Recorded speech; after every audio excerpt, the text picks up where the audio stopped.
The last 15 has been in the retail industry. So that was a huge, huge shift for me to go from an engineering environment to a retail environment, but a very, very welcome change. So I'm happy to be in this particular forum addressing retail professionals at all levels today. Yeah, we have a few people on from human resources or have worked in operations today, which is really awesome as well. So in our Retail U coffee chat tradition, we always start off with a little personal icebreaker. So I'm going to ask you a question, Phil. You don't know which one I'm going to ask. So I'm going to ask you, what title would you give this chapter in your life? That's a good one.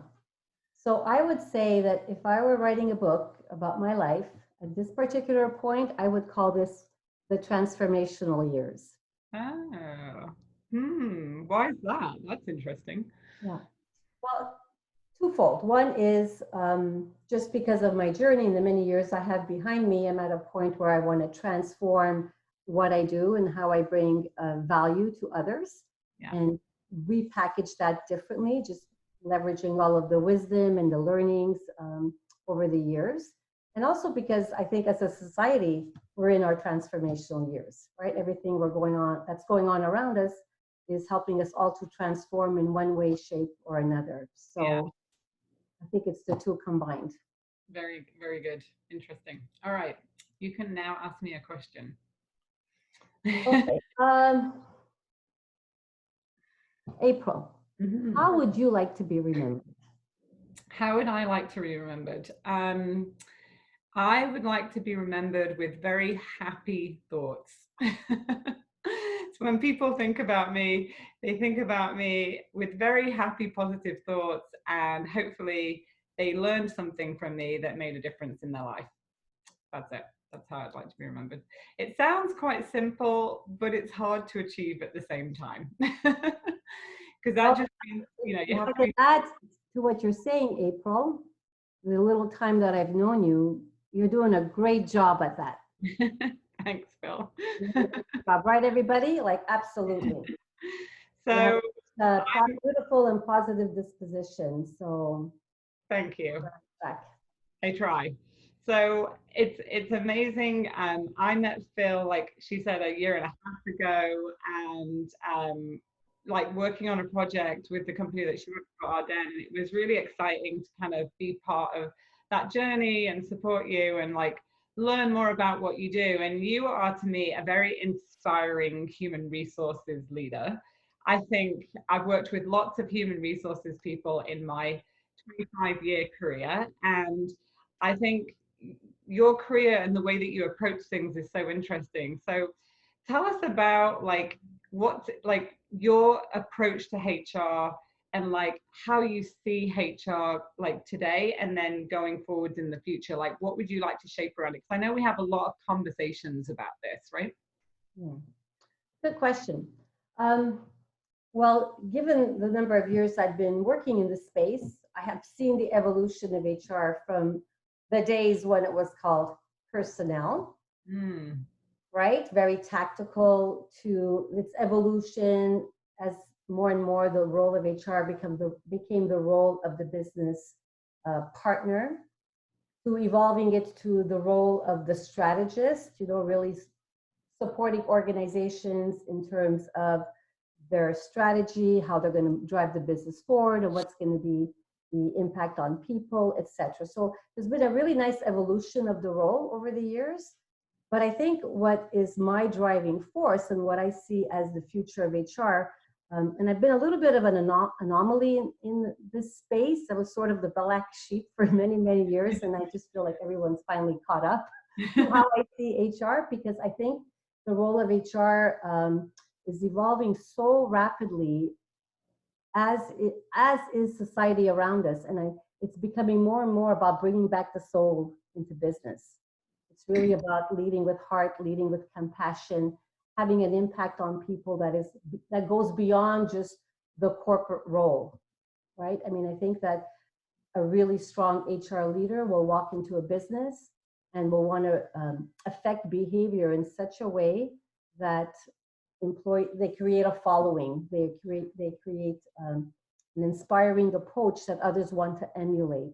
And you just do that by really tapping into your inner, not talent, but your capability in terms of being able to impact behavior in a very positive way. And to me, bringing the soul back into business, bringing the heart back into business is where it's at. Because everybody wants to be part of that formula.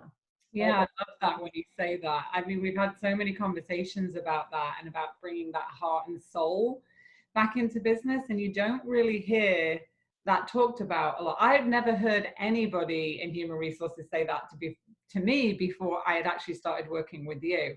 And I think that's such a good mission. So how do you help people do that then? Like, what does that look like? So, April, it's been a journey, and it's not something that, you read in a book and you say, okay, I'm going to do the following 3 steps and then I'm going to get there, right? It's really, for me personally, it's been self-taught and from the perspective of really learning through my experiences. So I would find myself really tapping into conversations where people would leave the office and it felt very inspired by what I said. And I wasn't trying to be inspiring. I was just trying to give my good advice from my experiences. And so I felt like the humility I was bringing to the table, finding examples of things that happened in my own life, in my own career, that helped tap into the same experiences that the individual was having. As I was sharing these experiences, with humility, being vulnerable, I realized the reaction I was getting was very different, and the impact was huge. So for me, it's been really more about my experiences, and I realized at one particular point how important it was to adopt a perspective of leading with heart. I took a step back at one point and said, well, what is it that I'm doing that's different? Because I can guarantee you 20 years ago, when I was giving a presentation on managing from the heart in the retail space. Yeah. People probably were looking at you like you're a bit weird, weren't they?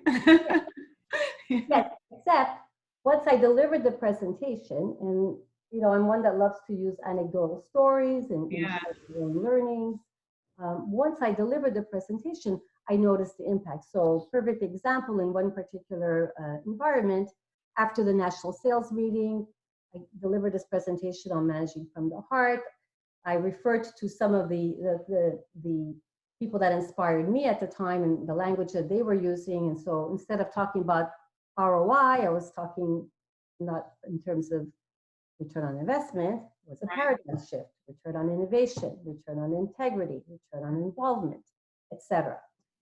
And I was bringing my stories to the table and sharing. And so at this luncheon, after the first part of the meeting, there was a district supervisor who was in tears. And I honestly thought something had happened, April. And I asked her, are you okay? And she says, I'm just so touched by what you said. It really impacted me. And that's when it hit me. And I thought, oh, okay, there's a message to be shared here. Yeah. And I need to share it more. Yeah. So with all these experiences that I was having that helped me realize there's something about what I'm doing that's having an impact. I mean, just getting into a car at lunchtime with an engineering director in one of my engineering companies I worked in, getting on a phone call from one of my employees and just saying something that was so natural to me. We were talking business, but I interrupted her to say, hey, but how was your weekend? And how's your family? And are the kids good? Right? And then I continued with the business. And when I hung up, the director of engineering next to me said, hey, I should do more of that. That's really cool that you do that. But I just do it. So I realized I need to package this. Like, I need to package what I'm doing.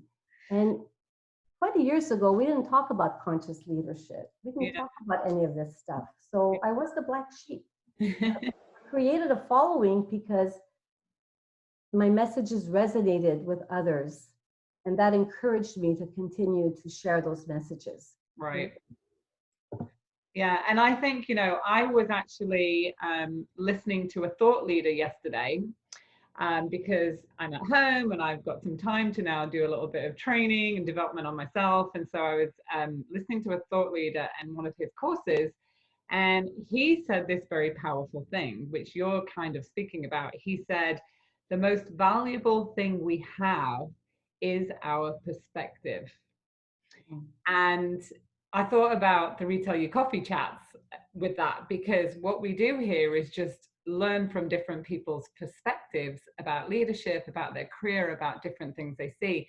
And it really resonated with me, because I thought, you know, how many people don't value their perspective and their voice and what they have to say? But he said the most valuable thing you have is your perspective, because it's yours, right? It's not somebody else's. And I was like, that really resonated with me. So I want to ask you some questions about just your career and leadership, because we love talking about leadership here.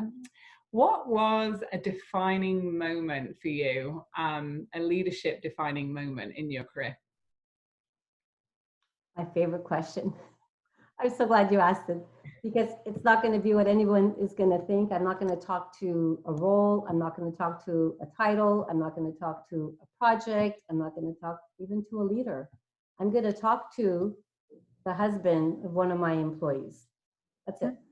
That was my defining moment, when one of my managers walked up to me one day and delivered a gift, which wasn't from her. It was from her newly, her husband. They had just recently gotten married. And I had not met him. But she gave me a book and she says, this is from my husband. And the book was called Love is the Killer App, written by Tim Sanders, who was the chief technology officer at yahoo.com. Okay.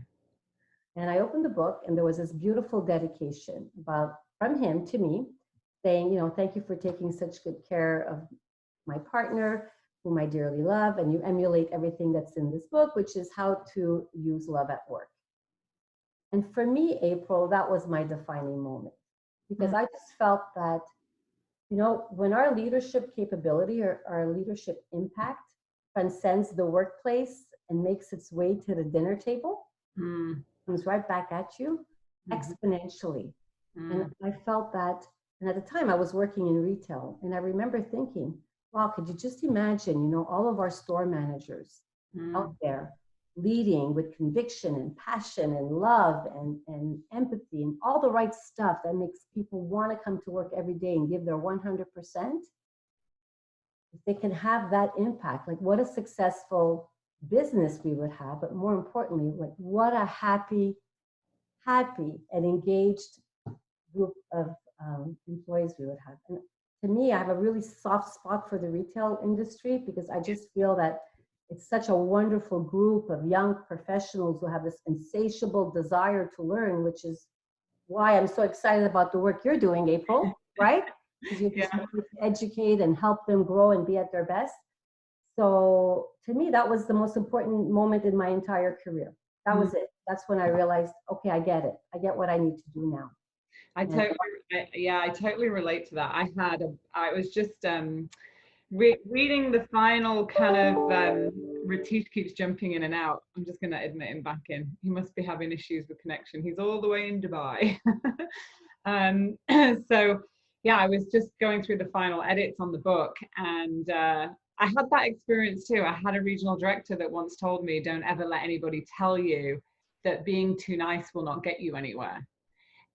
Because he had a boss that was terrible to him. And she said to him, you'll never get anywhere. And this is when he was an assistant manager. Fast forward, 15 years, he was a regional director saying the same thing to me. And it really resonated with me, because he said, when you go home at night, what do you normally talk about? You talk about your day, you talk about the people that you work with, and generally you talk about your boss. And he's like, so it sends ripples out. And their family either want them to keep working for you or don't want them to work for you. And you have a lot of influence over that. And that just like stuck to my head. And I was just like, so every day, when we lead and we interact with people, we have a big responsibility with that, right? So how do you teach that to people that don't know that? How do you mentor? I know that you always tell me that you always take this teaching and mentorship approach in your leadership. So how do we help make sure that that gets passed on and that we keep teaching people that? Yeah. Honestly, April, I just think it's in the moment and just leading by example. Because I know I could stand in front of a group and talk about all of my experiences and what I've learned, and I can inspire. But if I don't go out there and walk that talk every day, and you know, the magic happens when you are called upon to show a lot of resilience, right? It's not always easy, and sometimes you find yourself in more difficult, more challenging situations, and you're having to deliver results, and then you need to strike the balance between delivering the results and doing and making sure that you're being a compassionate leader and understanding everybody's, you know, involvement in that. Yeah. And so to me, no textbook can teach this. I honestly do believe that there is lots of opportunity for leaders to take baby steps and to just start with small wins. And, you know, if you have to me, having a mentor available to you to share your experiences and to show you like this is what went well and this is what could have been done differently, you know. And I've read so many different books, and I've got to tell you the one, and I've got Marie-Laurence here, so I'm so happy she joined this chat, because we've been doing a lot of work together where we currently work at Ardennes. And interestingly enough, there was one book called the 15 Commitments to Conscious Leadership, which is just a gem of a read.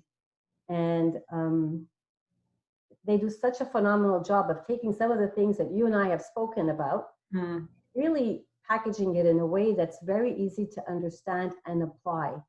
And one of my most important or happiest days was when Marie-Laurence said to me, "Phil, I'm reading this book and I feel like I'm reading about you." So to answer your question, like some people, it just comes more naturally. Some others, there are some good guides out there that are just going to help you like stop and reflect and think about things differently. But you really have to do a lot of work and go inwardly a lot. And, you know, be very self-aware of where your touch points are. So that's internal work that has to be done, because when you do that internal work, and we're doing that now at Ardennes, we're doing some really interesting work on leading self versus leading others. And the leading self piece is a really important component. So I think that if there's a willingness to want to change how you do things to have a bigger impact, those are the different steps you can take that could help. But it's not a textbook. Yeah, no, it's difficult. Like when I was coming up in leadership, I was told, you know, don't show your emotions, you know, don't, you don't show that. Like, and now it's like all about your heart and your mind connecting, which is completely opposite to what I was taught basically, and then kind of had to unlearn because I never felt comfortable in that kind of leadership style. So yeah, it's an evolution. I'm interested to know why you chose HR as a career choice. Right. Well, actually, that wasn't the plan. Oh.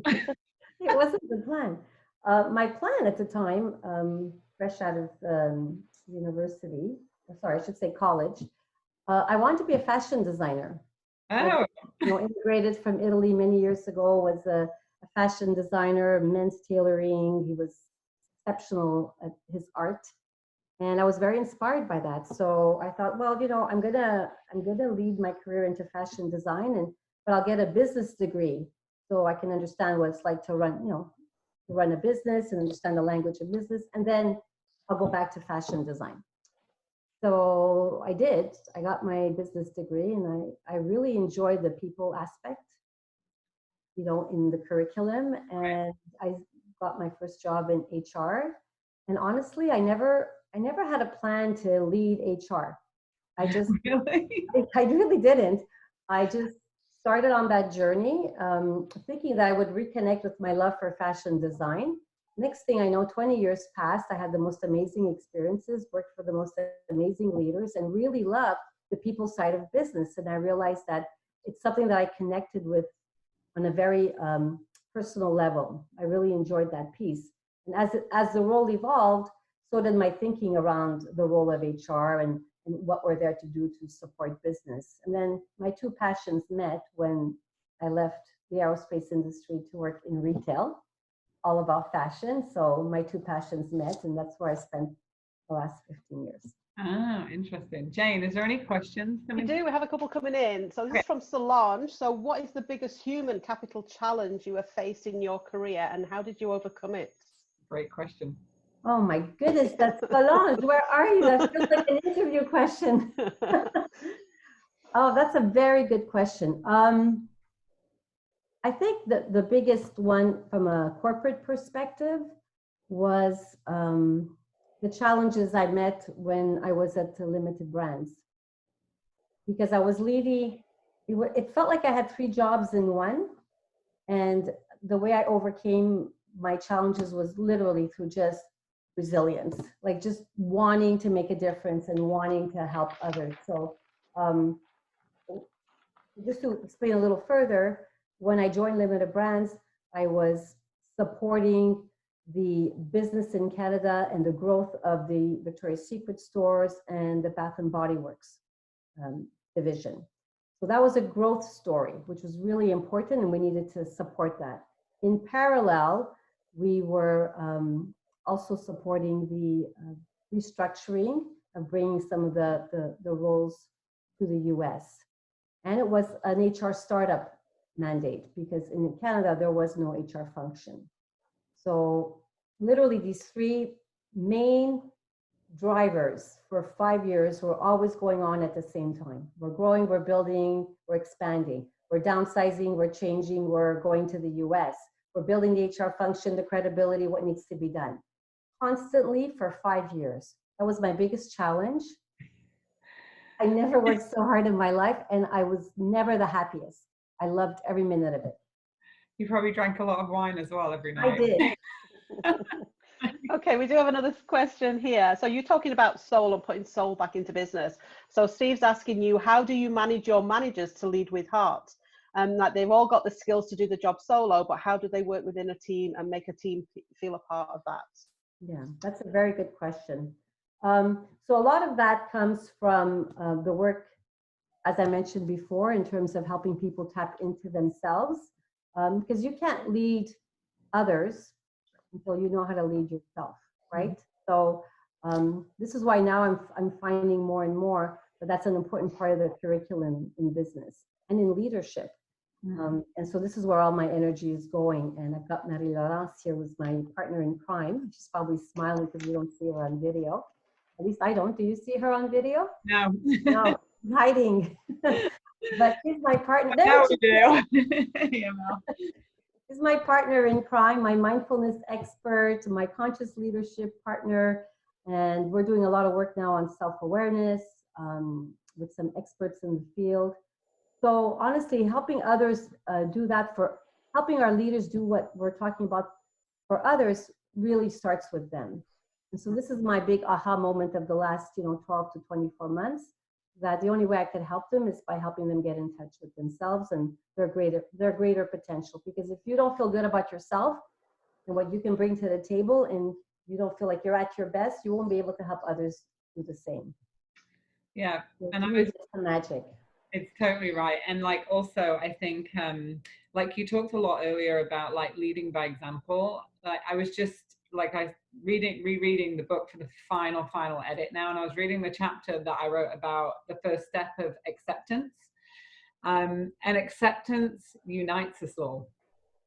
And so most of the time when I used to work with big teams of people, what would break down that heart and that soul of people truly stepping into being themselves is when they didn't feel supported. And I would always say, well, what does support mean? Because it means different things to different people. But then, support came out in different shapes or different forms, but it was always the sense of being accepted for who I am and not judged, not being perceived as this other person that I have to be. And I think that's really key, because there's so many, like you can wear a title, but a title is just a title. Who you are and what you have to give and your abilities is what's going to count. And I think we've got to do a really good job of that, like you said, Phil, about helping people really step into their skills and their passions and their abilities by making them feel like they're in this safe space where they're not judged, where they are accepted, and you hearing what somebody says versus looking at how they said it. Because we're all individuals, and you can polish those skills, but at the end of the day, it's like, I was trained for the first 10 years of my life to do it a certain way, and then I had to be like, that didn't feel 100% right, so then I had to kind of adjust, and but it's a journey of being confident in who you are and what you know versus what you think you should do, right? Absolutely. To me, you're actually touching on the whole notion of self-love, right? You love yourself fully and completely, everything that comes with your package, the good, the bad, the ugly. Yeah. Right? When you could love yourself fully and completely and accept yourself for who you are, it makes the job so much easier, because you're going to be able to receive whatever feedback you want or you get, whether you deserve it or not, and then embrace it and release it, right? As opposed to letting it come in, become a barrier, it affects you. It's a whole other space to be in when you realize, like I'll probably do after this, interview, and I go, oh, I should have said this, and maybe I should have said that, and my hair doesn't look that great, and whatever, right? But I have to take a step back and say, no, Phil, you did a great job, and you were yourself, and people will love it, or they'll have their own opinions about what you say, and that's okay. Like you got to step into your own and accept yourself for who you are. Because when you do that, it's a lot easier to accept everyone else. And so when you're leading a team, it's magical, because now I'll accept person X for all the strengths they bring to the table, and for where they have opportunity, I'll work with them. And I'll accept this person for all their strengths, and where they have opportunity, I'll work with them. Because I'll see the strengths and the opportunity in me. This is why I said a lot of it starts with self-awareness and doing the work on yourself. Because once you get to that next level, it really helps you to embrace all these other concepts much more naturally. Yeah, totally. All right, I'm just looking at time. So I've got like a couple more questions. Is there any more questions in the chat? No, we've had to have a few people leave, but they did. But if we can just go through that book title again that you said, Phil, we'll just make a note of that. Some have left already, and we'll have to get that to them. What was the title that you shared? The 15? There were two. The last one was 15 Commitments to Conscious Leadership. Hold on a second. I think I have it here.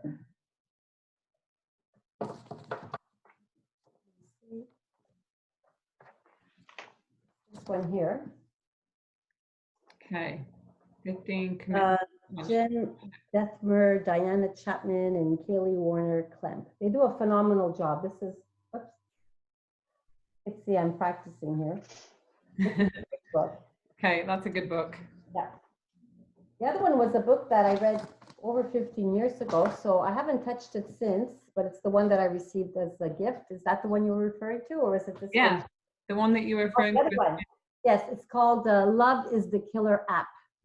Love is the Killer App. Yeah. Okay. It's interesting, because when you think about when it was first published, that was a long time ago. So this Tim Sanders was ahead of his times. Wow, that's so fascinating. So what would you, I've got a couple more questions, two more questions I wanted to ask. What would you tell your younger self? That particular question, April, was asked to me in a very interesting way in the past. I had reflected on that in the past couple of days. And I went through this meditation exercise with someone who's an expert like you. And she took me through a meditation exercise to help me tap into my older self talking to my younger self. Oh, wow. A little bit the other way, right? Like, what does Phil look like in 15 years from now? And what would she be saying to me today? Right? So just a different stage of life, but the same question. Yeah. I don't think my answer would change if it was at this stage of the game or 20 years ago. And the message through this meditation that came out, she says, what's the first thing that came out? And it was, love yourself fully and completely, follow your heart always, and never look back. That would be good advice. That's good advice. If like I was going to think about that now, I think looking back, yeah, it's good advice. I think the chapter of my life story right now is called Courage.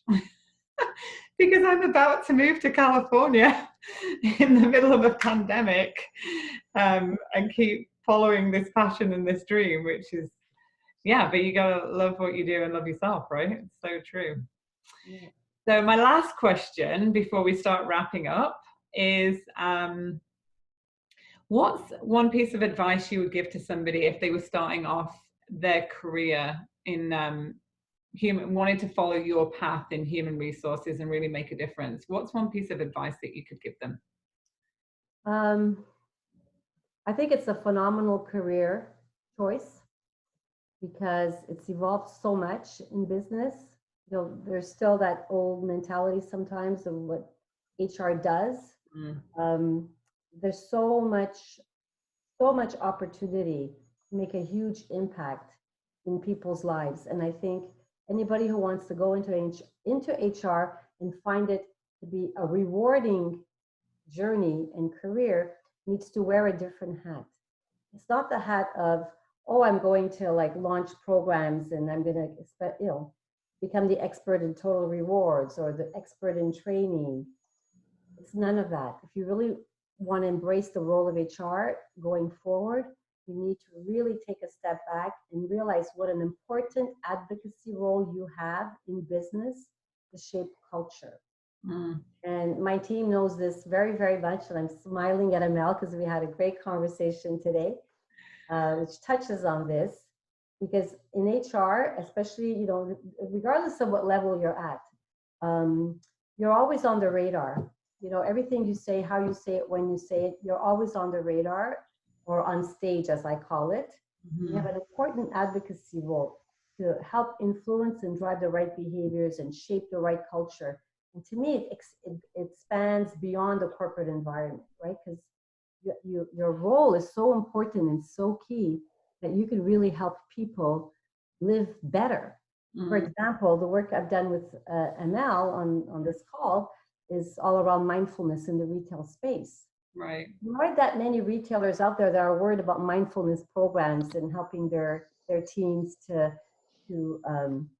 engage at that level. And as Amel knows, the driving force was not, oh, let's do this great program for for the business. The driving force was, oh my God, we have an opportunity to impact the lives of over 4,000 employees by giving them these great mindfulness tips and the majority of our population at work are part-time students. Like, how wonderful if we give them tips that not only help them be better at work, manage stress, feel more engagement, more connection, but also helps them in their personal lives. And I think that's the advice I would give to anyone who wants to go in HR. You can go to do HR, or you can go in HR to really make an impact. And the sky's the limit on how you can do that, depending on your role. So if you go in with that mindset, it is the most rewarding experience you'll ever have, because you can have a little audience and you can have a very large audience. And your impact is so appreciated when you're doing the right things and helping others. And sometimes you don't realize the impact that you have on people when you're actually doing it. That's what I've learned in my career. Sometimes 5-10 years down the road, somebody will call you and you'll say, I said that, I don't even remember that. But it's like the impact that you can constantly have on people, whether you're like some of you guys on the call, like you're a store manager and you have like a team of 10 people or 20 people, you might just say one thing that makes an impact on somebody, right? And I think we all have a responsibility for that. And that's what I love about retail, actually. You said something so important, April, and that happened to me in my career where I was helping someone transition out of a role, a senior person, and the tough part of the role, right? 3 years later, that person in the middle of an economic crisis comes knocking on my door and offers me an opportunity of a lifetime That was my role at L Brands, right? Right. And when I asked her, like what motivated you to do this, right? And I remember her saying, because I'll never forget how you helped me through my transition. It was a very dark time in my life, and you supported me in ways I can't even begin to imagine. And the impact was incredible. So it came back to reward me with zero expectations, right? You're doing your work, you're trying to deal with people in the most compassionate way and help them transition in their lives. And 3 years later, you get this amazing opportunity because that person remembered, right? You just, you know, to me, it's always, you know, make the decisions for the right reasons, wear your heart on your sleeve, do good, lead by example, let nature take care of the rest. You don't have to have a plan. Come.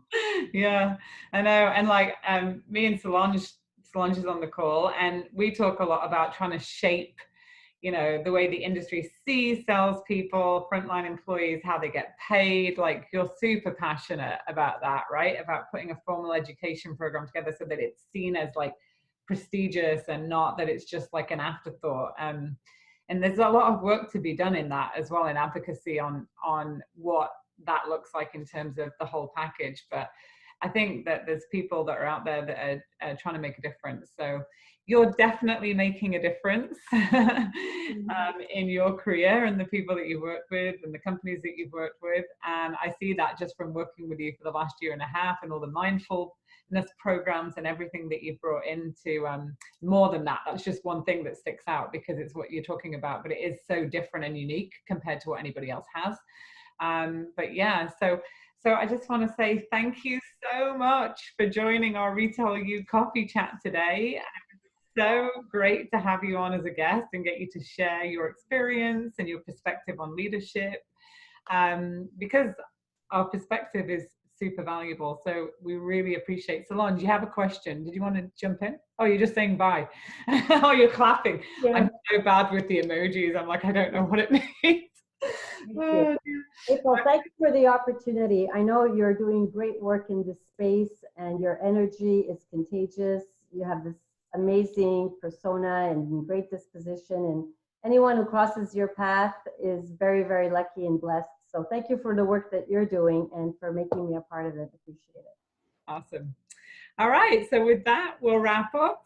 Have a really great week, everybody. Stay positive, whatever you're up to. If you're going back to work or you're not going back to work, you know, stay plugged into the retailu live calls if you can. There's some learner live calls going on this week. And we just want to say thank you and have a great rest of the week.